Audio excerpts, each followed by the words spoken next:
Another day, another basketball stories na naman ang pagkikwentuhan natin.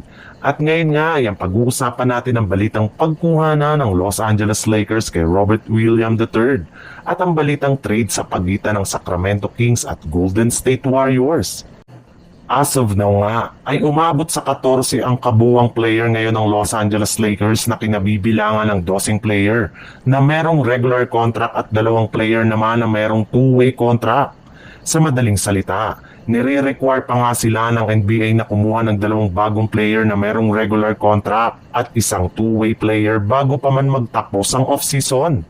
Kaya expected na nga na gagawa pa ang front office ng Lakers ng ilang mga malalaking move sa mga susunod na araw. It's either gagawa sila ng trade o di kaya kukuha silang muli ng mga bagong manlalaro na magiging available sa buyout market.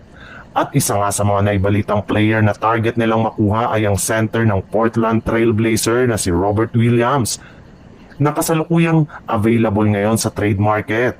Kung hindi man nga ito matrade ay posible nga na i-waive na rin ang kanyang kontrata ng Blazers sa dami ngayon ng kanilang mga big man.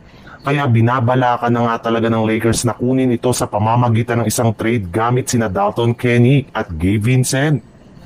Sa ibang balita naman, sinabi na nga ng isang NBA insider na hanggat hindi pa nga na-trade ng Golden State Warriors ngayong off-season, ay hindi pa nga sila makakapag-sign ng mga bagong players sa free agency market. Kaya todo kayod nga ang kanilang front office sa pakikipagnegosasyon sa ibang mga kupunan para matuloy na ang kanilang trade kay Kuminga. At as of now nga ay 2 team na ang kanilang kinakausap na kinabibilangan ng Phoenix Suns at ang Sacramento Kings. Pero sa 2 ito ay ang Sacramento Kings pa lang naman nga ang nakikipag-engage sa kanila. In fact, mismo ang Kings na nga ang nag-offer sa GSW ng trade package na binubuo ni na Dario Saric, Devin Carter at isang first round pick bilang kapalit ni Jonathan Kuminga.